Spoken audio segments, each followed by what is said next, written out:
Welcome guys, and today I'm going to show you how you can refund on Vinted. So what you'll need to do is basically click right here on your profile picture, then click on my orders, and here you'll see your sold orders and bought orders.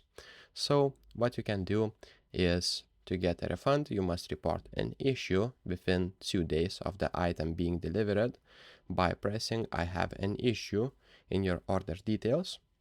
And then you'll need to provide evidence like photos and then talk to the seller, find a resolution, which could be partial refund, full refund, or a return for full refund.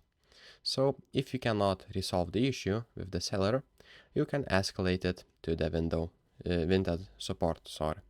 So basically right here you'll find your order and you'll find probably in progress.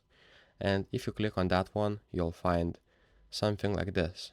The icon looks like this near the seller name. And if you click on that one, you'll basically be able to choose that.